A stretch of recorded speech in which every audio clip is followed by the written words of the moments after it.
Oi, e aí? Preparado para mais uma teleaula de elementos de máquinas? Então se liga que hoje nós vamos ver mais alguns elementos de apoio, os mancais e os rolamentos. Vamos nessa? A gente vai estudar os mancais examinando a sua classificação.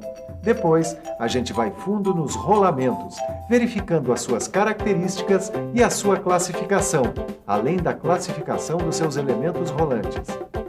Mancais e rolamentos são fundamentais para qualquer um que se interesse por mecânica. Por isso, olho nessa teleaula.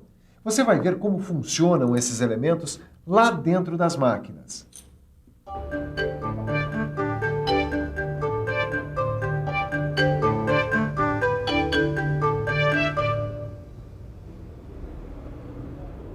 E aí, mestre Silva, tá com um problema nesse rolamento? Titã, não, eu tô armando um rolo aqui. É que o pessoal do almoxarifado recebeu esse rolamento novo e pediu que eu desse uma olhada. Então eu tô literalmente metendo as caras. Nossa, e esse aqui? Poxa, esse mancal aqui é bem moderno, hein, mestre? É moderno, sim. Mas não importa quanto o pessoal melhore, a função continua a mesma.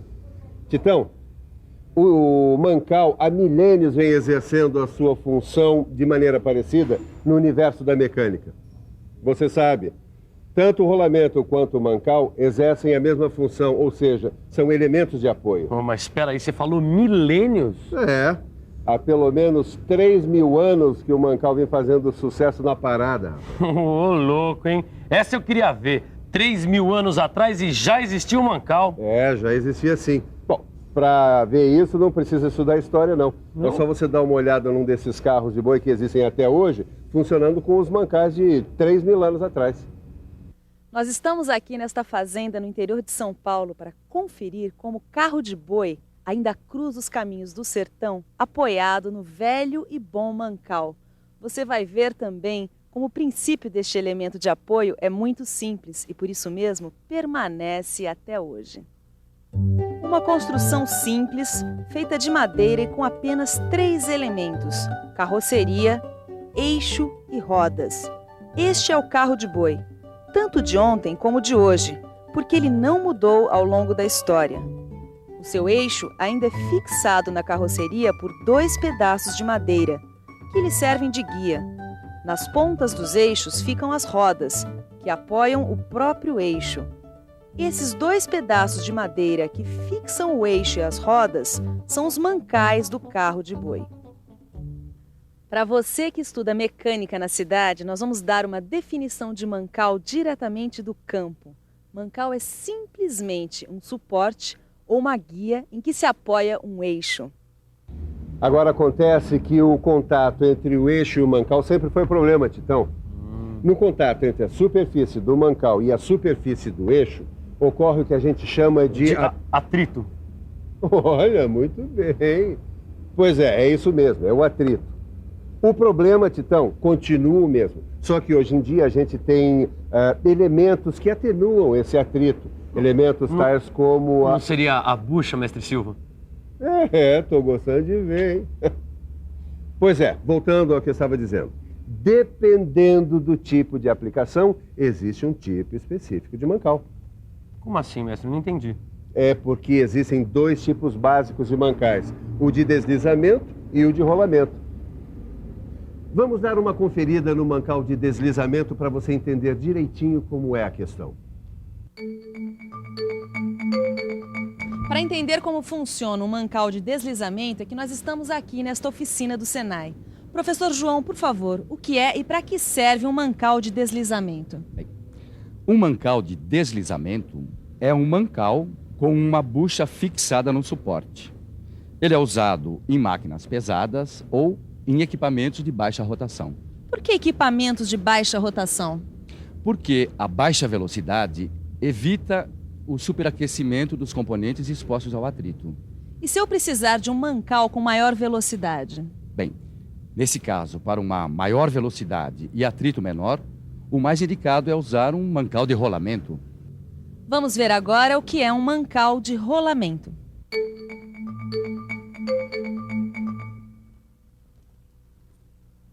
Mancal de rolamento é comigo mesmo. Olha eles aqui.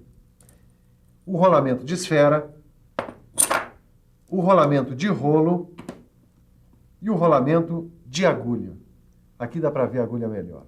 Mas antes de continuar, guarde bem o seguinte. Geralmente, os eixos das máquinas giram apoiados em alguma superfície do furo. E isso gera atrito entre a superfície do eixo e a superfície do furo. Por isso, a gente precisa de buchas, para a coisa deslizar bem aqui dentro e reduzir esse atrito direto nas peças. Assim como a gente precisa de lubrificantes para melhorar a rotação do eixo. As buchas, em geral, são cilindros ocos que envolvem os eixos. Elas ajudam os eixos a ganhar uma melhor rotação. Por isso, são feitas de material macio, como bronze ou outras ligas de metais leves. Agora, se a necessidade de reduzir o atrito for ainda maior, a gente introduz um outro elemento no lugar da bucha: o rolamento. O rolamento limita ao máximo a perda de energia causada pelo atrito. Professor, para reduzir ao máximo o atrito, como o rolamento é composto? Pois bem, ele possui 2 anéis concêntricos, quer dizer, que têm o mesmo centro. E entre esses anéis é que vão os elementos rolantes, que podem ser esferas, roletes ou agulhas. Vamos conferir agora cada um desses 3 elementos rolantes por dentro. Esse é um rolamento de esfera. Você vê aí o anel externo, o anel interno, o canal do anel interno, também chamado de górne. Vê a górne do anel externo, o porta-esferas e as esferas. O mancal é fixado justamente neste anel externo, enquanto o anel interno é fixado diretamente no eixo. Mestre Silva, vamos supor que eu tenha um eixo e quero fixar um rolamento nele. Como é que eu faço? Titão, as dimensões e as características dos rolamentos são indicadas pelas normas técnicas. Mas como é que eu vou saber quais os tipos de rolamentos que existem no mercado? Bom, aí nesse caso, meu caro Tito, você vai ter que consultar o catálogo dos fabricantes. Olha, quer ver uma coisa? Por exemplo, nesse catálogo aqui de rolamentos, você vai encontrar todas as informações sobre os rolamentos. Que características são essas aqui? As características dos rolamentos são as seguintes. Preste bastante atenção. São 4 características, 4 especificações que definem todos os rolamentos. O diâmetro externo, que você vê aí, representado pela letra D maiúscula. O diâmetro interno, que é o D minúsculo. O raio de arredondamento, o R maiúsculo. E a largura, que a gente indica com a letra L maiúscula. A normalização dos rolamentos é feita a partir do diâmetro interior, certo? Certo. Porque aí você já fica sabendo se o rolamento vai servir no eixo ou não. Certo, mas quais são as medidas de diâmetro que a gente encontra? Para cada diâmetro, Titão, existem 3 séries de rolamentos. Isso, aí você complicou. Complicou coisa nenhuma, Titão. Presta atenção. Não importa o tamanho do diâmetro interno, você encontra rolamentos da série leve, média ou pesada. Leve, média ou pesada? É claro que para cargas pequenas, você vai usar os rolamentos da série leve. Agora, para cargas maiores, nós vamos usar rolamentos da série média ou pesada, dependendo, é claro, do peso da carga. Tudo bem, mas e as outras medidas? Tipo assim, o diâmetro externo, a largura, elas aumentam se eu usar um rolamento em carga pesada? É isso aí, Titão. É isso aí, gostei de ver. É claro que elas aumentam, Titão. Assim como o diâmetro interno, o diâmetro externo e a largura aumentam progressivamente conforme o peso da carga. Quer dizer que os rolamentos são classificados de acordo com o peso que suportam? E de acordo com a força que suportam também. Mas como é que é essa classificação de acordo com a força que suportam? Essa classificação é parecida com aquela que a gente já viu em outros elementos de apoio. Radiais, axiais ou mistas? Garoto, você merece, você vale um caminhão de rolamento.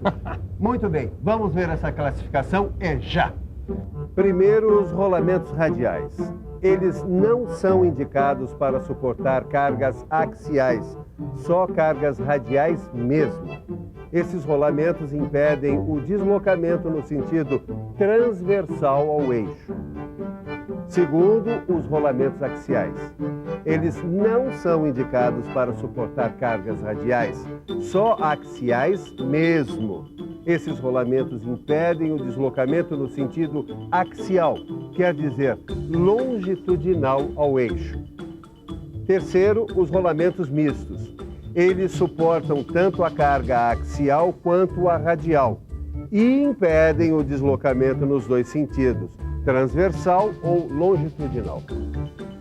Agora, Silva, para que serve um e para que serve outro tipo de rolamento? Ah, Titão, tem uma infinidade de rolamentos aí no mercado. É rolamento para... Você quer ver uma coisa? É rolamento para máquina agrícola, é rolamento para motor elétrico, para ferramenta, para compressor, construção naval. Rapaz, aí varia muito. Varia muito mesmo, viu? Poxa, Silva, eu adorei esse nosso novo assunto, rolamentos. Eu vou para casa e vou dar uma boa estudada no livro de estudos. É bom mesmo porque tem muita coisa ainda para aprender. Principalmente os elementos rolantes que vão dentro dos rolamentos e que a gente ainda não aprendeu.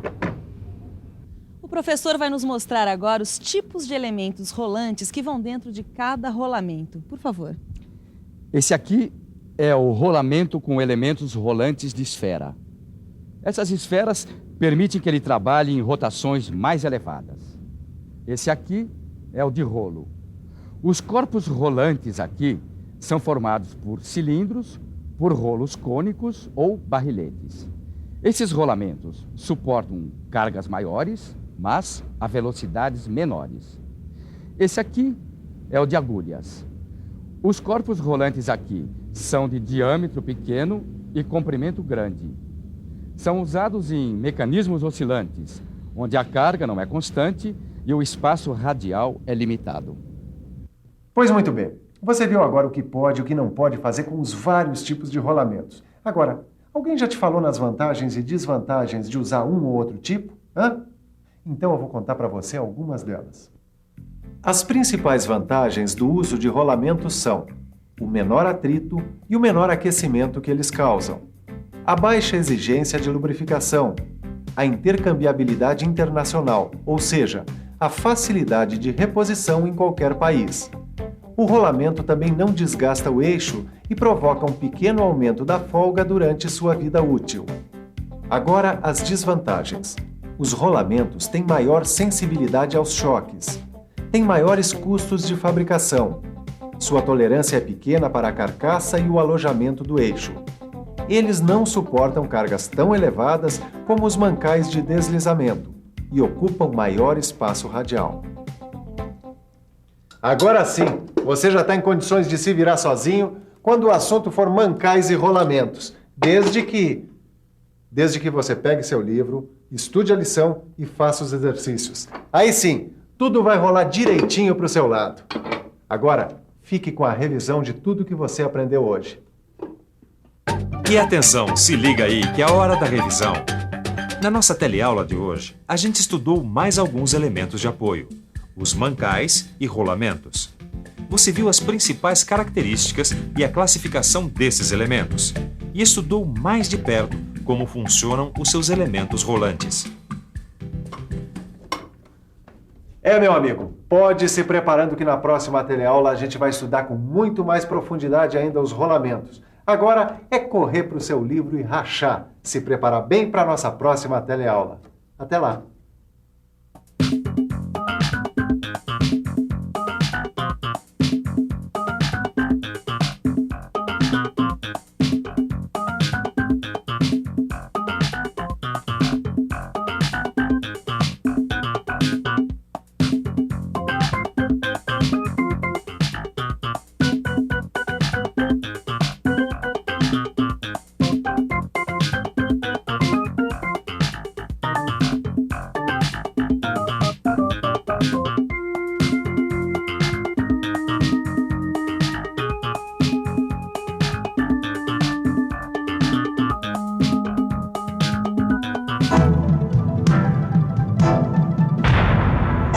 Telecurso 2000, um programa de educação do Sistema Fiesp e da Fundação Roberto Marinho.